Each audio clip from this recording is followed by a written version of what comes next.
कौन सी? सिय राम मैं सब जग जानी, सिय राम मैं सब जग जानी, सिय राम मैं सब जग जानी, सिय राम मैं सब जग जानी, करऊं प्रणाम जोरी जुग पानी, करहु प्रणाम जोरे जुग पाई, सिय राम मैं सब जग जानी, सिय राम मैं सब जग जानी। सिय राम मैं सब जग जानी। वह प्रत्येक जगह श्री सीताराम जी का, श्री राधा माधव भगवान का दर्शन करेगा। सुखदेव जी ने कहा, हे राजन, जिसे ब्रह्म तेज का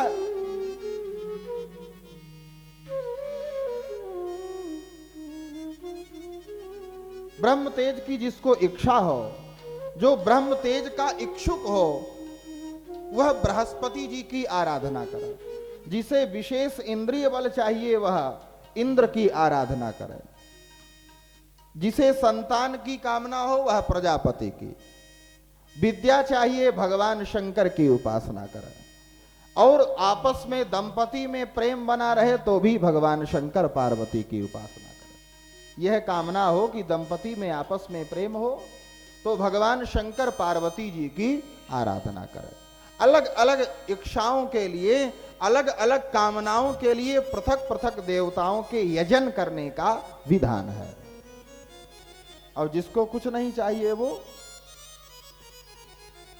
बोले, जिसको कुछ नहीं चाहिए वह सिर्फ ठाकुर जी का स्मरण करे। और अगर जिसने स्मरण किया तो क्या भगवान उसको कुछ नहीं देंगे? सुखदेव जी ने कहा, बोले जिसको कामना हो वह भी, और जिसको कामना नहीं हो वह भी, दोनों अकाम सर्व कामो वा मोक्ष काम रुदारधि तीव्रेण भक्ति योगेनो यजेत पुरुषः परम। अकामा जिसके अंदर कोई कामना ना, सर्व कामो वा जिसके अंदर सब कामनाएं हो, सभी ठाकुर जी की भक्ति करें। भगवान निष्काम को भी देते हैं, सकाम को भी देते हैं। निष्काम को तो और ज्यादा देते हैं। क्यों? ठाकुर जी निष्काम भगत के वशीभूत हो जाते हैं। जिसको कुछ नहीं चाहिए ठाकुर जी उसके पीछे पीछे घूमते हैं, कुछ ले ले, इसका कर्ज उतर जाए। एक बार एक बूढ़ी मैया एक राज दरबार में गई, राजा से उसने कहा मुझे कुछ चाहिए। राजा ने कहा, मैया जो चाहती हो आप बता दो, वह आपको मिल जाए। आप जिस पर हाथ रख दोगी वह वस्तु आपकी है। मैया ने कहा, राजा आपने कह दिया, राजा साहब सोच लीजिएगा महाराज, हम जिस पर हाथ रख देंगी वह आपको देना पड़ेगा। राजा ने कहा, मैया मैंने कह दिया मैं आपको दूंगा, आप जिस पर भी हाथ रख देंगे।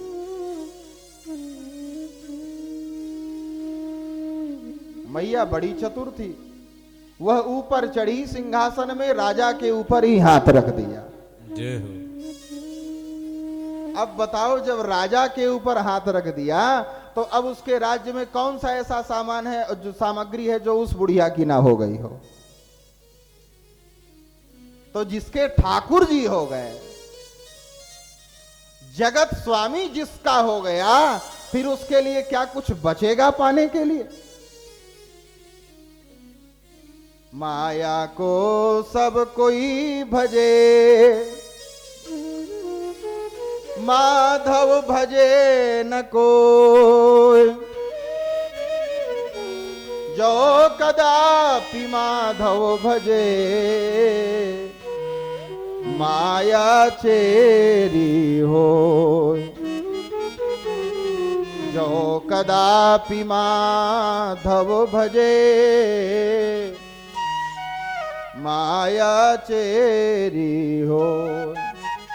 जो भगवान का भजन कर लिया, माया तो जैसा चाहेगा वह वैसे नाचेगी, क्योंकि ठाकुर जी के नचाने की क्षमता जिसके अंदर हो गई वह सबको नचा सकता है।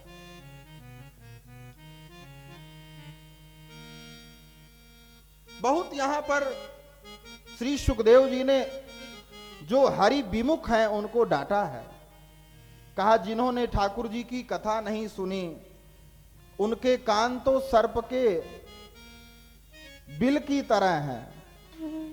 जिसने ठाकुर जी का नाम अपने जिह्वा से नहीं लिया उसकी जीभ तो मात्र मेढक की तरह टर्र टर्र करती है।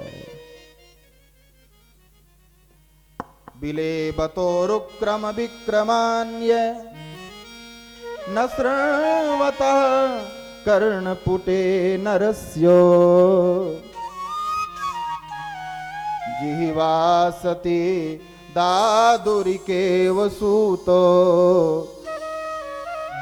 न चोपगायत्युरिगाय गाथा। जिसने ठाकुर जी का मंगलमय विशद यश अपने कानों से सुना नहीं वह तो सर्प के बिल की तरह हैं उनके कान।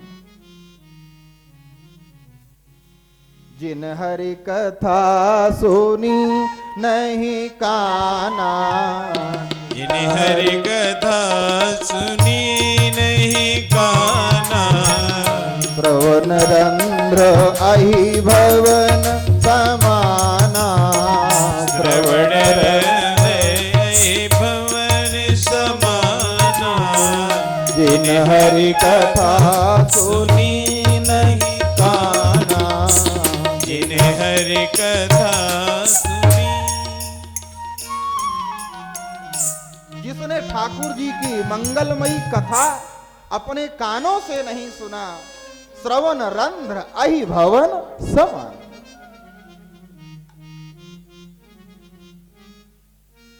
बहुत सुंदर। जीवन का परम लक्ष्य क्या होना चाहिए श्री सुखदेव जी ने बताया है। परीक्षित जी ने श्री सुखदेव जी महाराज से सृष्टि विषयक प्रश्न पूछा है। सृष्टि का आरंभ कैसे हुआ? तब श्री सुखदेव जी मंगलाचरण करते हैं। द्वितीय स्कंद के चतुर्थ अध्याय में मंगलाचरण कर रहे हैं। इतनी सारी बातें कह दिया, मंगलाचरण किया ही नहीं। ऐसा क्यों? ऐसा इसलिए सुखदेव जी ने सोचा यदि इनके अंदर सिर्फ कोई कामना होगी तो हम इनको उपाय बता करके चले जाएंगे, लेकिन जब इनके अंदर भगवत रस पान करने की इच्छा है यह देखा श्री सुखदेव जी ने, तब मंगलाचरण कर। तपस्विनो दान परा यशस्विनो मनस्विनो मंत्रविदः सुमंगलाः क्षेमं न विन्दन्ति विना यदर्पणम् तस्मै सुभद्र स्रवशे नमो नमः। तस्मै सुभद्र स्रवशे नमो नमः। वे भगवान कैसे हैं? बोले बड़े बड़े तपस्वी, तपस्विनो दान परा यशस्विनो।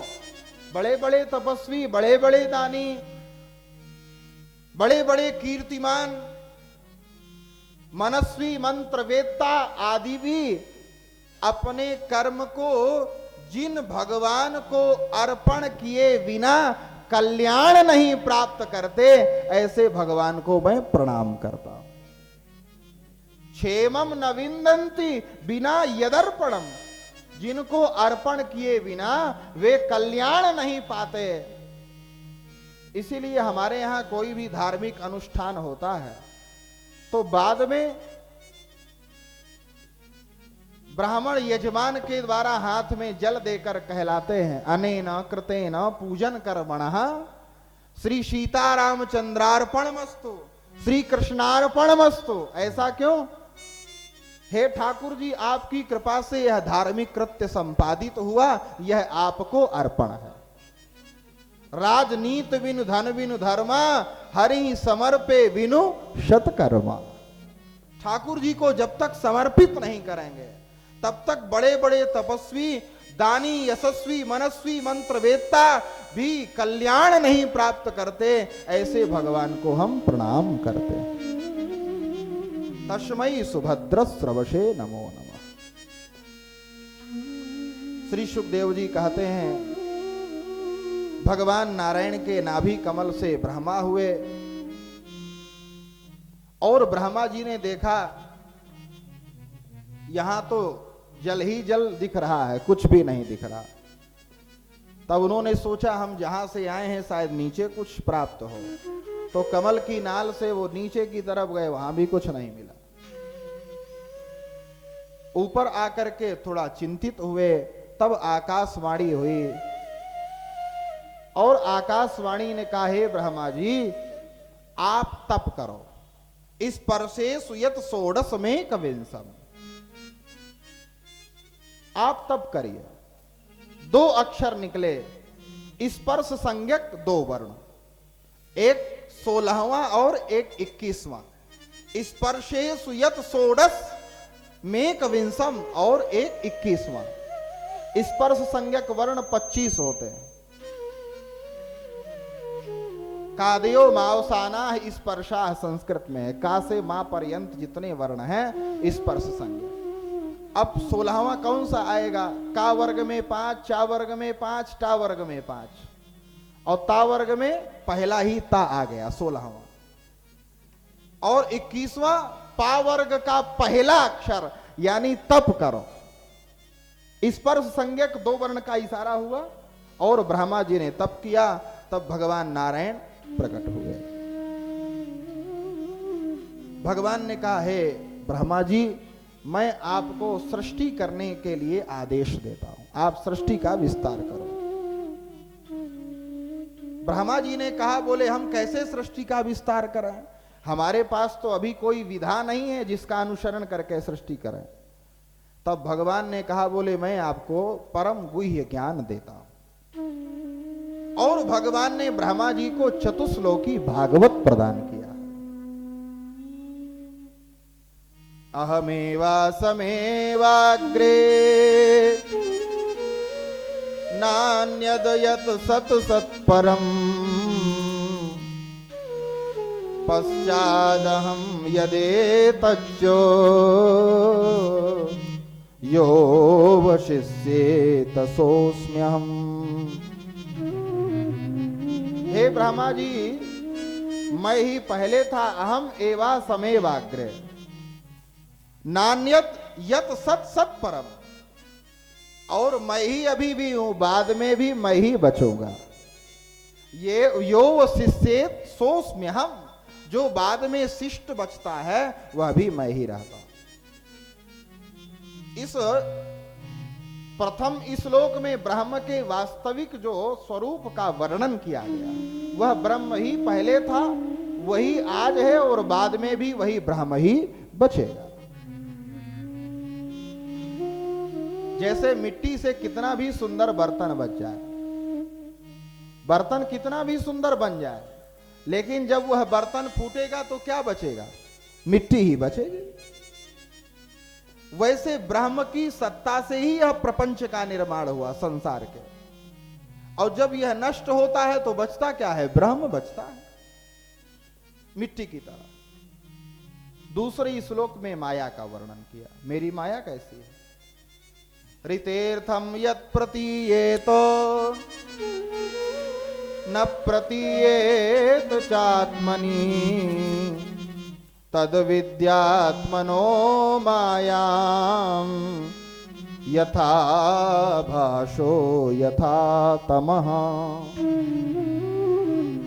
ऋतेर्थम यत् प्रतीयेतो न प्रतीयेत चात्मनि, वह देखने में तो लगता है कि यह सब कुछ सत्य है, लेकिन सत्य नहीं है। यही मेरी माया का काम। जो नहीं है जिसकी अपनी कोई सत्ता नहीं उसको भी सत्य करके दिखा दे, यही माया है। जैसे रस्सी में सर्प का भ्रम हो जाए, लगे यह सर्प है, नजदीक जाने पर पता चले यह तो सर्प नहीं है तो रस्सी है। झूठे हु सत्य जाहि बिनु जाने, जिमि भुजंग रज बिनु पहिचाने। तीसरे श्लोक में जगत का वर्णन किया। इस जगत में सबके अंदर विद्यमान होकर के भी उनके गुण धर्म मुझ पर आरोपित नहीं होते। वस्तुतः उन सब में मेरा ही अंश है। उस भगवान के अंश की सत्ता से ही मनुष्य सारे कार्य करता। वह दिव्य ज्योति दिव्य तत्व जैसे निकला, शरीर तो वही है लेकिन शरीर मृत माना जाता है, और वह अंश है तो जीवित है। लेकिन उस अंश के ऊपर शरीर का जो भी धर्म है वह उस पर प्रभाव नहीं डालता। भगवान कहते हैं मैं विद्यमान तो सब में हूं, लेकिन सब में विद्यमान होने के बाद भी मैं उनसे पृथक हूं। न मे कर्माणि लिम्पन्ति, गीता में भगवान कहते हैं न मे कर्माणि लिम्पन्ति न मे कर्म फले स्पृहा। मेरे ऊपर कर्मों का कोई प्रभाव नहीं और न मेरे ऊपर कर्म का फल व्याप्त होता। तो भगवान हमारे अंशी हैं, हम ठाकुर जी के अंश हैं। ईश्वर अंश जीव अविनाशी, चेतन अमल सहज सुख राशि। और मनुष्य का क्या कर्तव्य है? चौथे श्लोक में भगवान कहते हैं मनुष्य उस तत्व को जानने की जिज्ञासा करे, यही उसका कर्तव्य है। वह तत्व है क्या? वह जिज्ञासा करे वह तत्व कौन सा है जिस तत्व के प्रभाव से यह सारा प्रपंच हो रहा है। संसार का सारा क्रम अनवरत निर्बाध गति से चल रहा है, यह उसके लिए जिज्ञासा का विषय है। और इस प्रकार से कह करके भगवान अंतर्ध्यान हो गए। इधर शौनक जी ने प्रश्न किया है सूत जी से, हे प्रभो, हमने सुना है कि विदुर जी महाभारत के पहले ही अपने कुटुंबियों को छोड़कर, स्वजनों को छोड़कर चले गए, और मैत्रेय जी का विदुर जी से बहुत सुंदर संवाद हुआ है। आप कृपा करके उस चर्चा को भी सुनाइए। और यहीं से तृतीय स्कंद की शुरुआत होती है।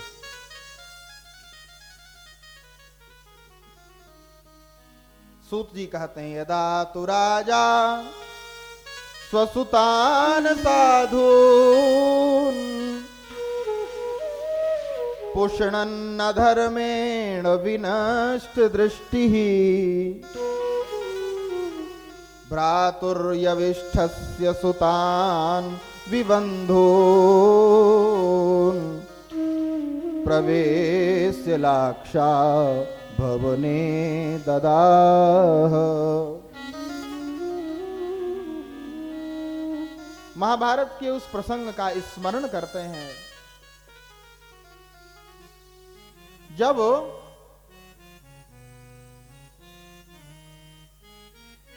धृतराष्ट्र जी की दोनों बाहर वाली आंखें तो फूटी ही थी, सुखदेव जी कह रहे हैं, लेकिन बोले बाद में हमने यह देखा अंदर वाली भी फूटी हुई हैं। विनष्ट दृष्टि कहा, नष्ट दृष्टि नहीं कहा।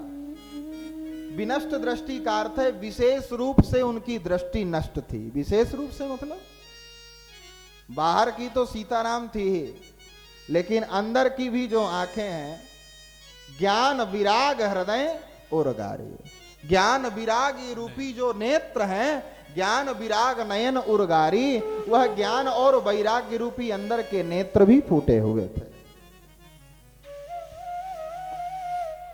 दुर्योधन जैसा कहता है धृतराष्ट्र, उसी पर अपनी हां मिला देते हैं।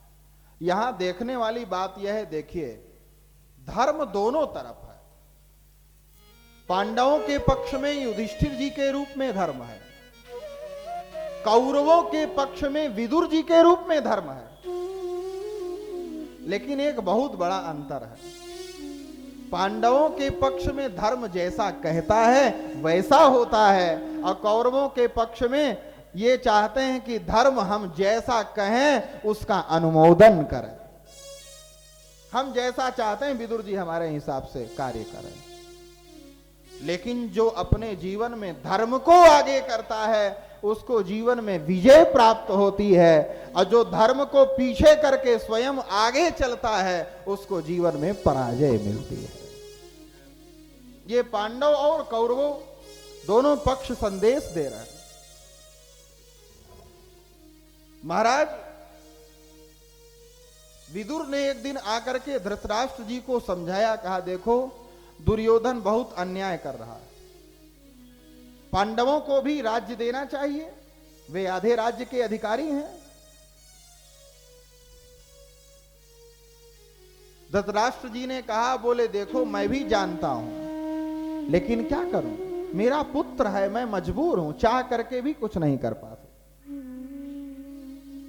विदुर जी ने कहा, बोले धृतराष्ट्र जी अगर किसी के शरीर में एक अंग में कैंसर हो जाए ना तो पूरे शरीर को बचाने के लिए वह एक अंग को कटवा देता है, वह उस अंग को नहीं रखता। ऐसे ही अगर कोई ऐसा व्यक्ति जो उपद्रव कर रहा है, जो पूरे राज्य को नष्ट करने पर तुला है, अगर आपने उसको रखा तो यह पूरे राज्य में फैल जाएगा। इस प्रकार समझा रहे थे। दुर्योधन ने सुना, दुर्योधन उधर से आया, तेजी से डांटते हुए बोला,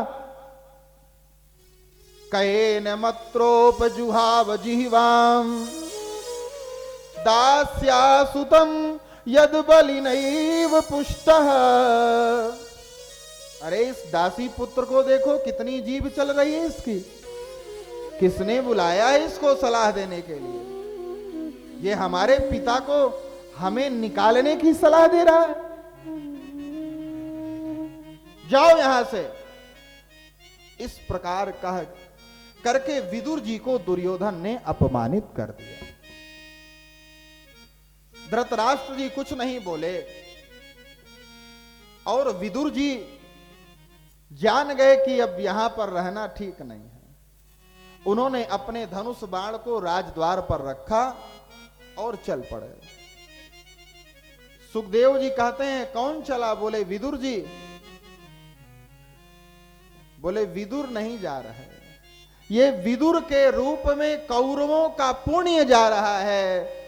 सनिर्गतः कौरव पुण्य लब्धो गजा वया तीर्थ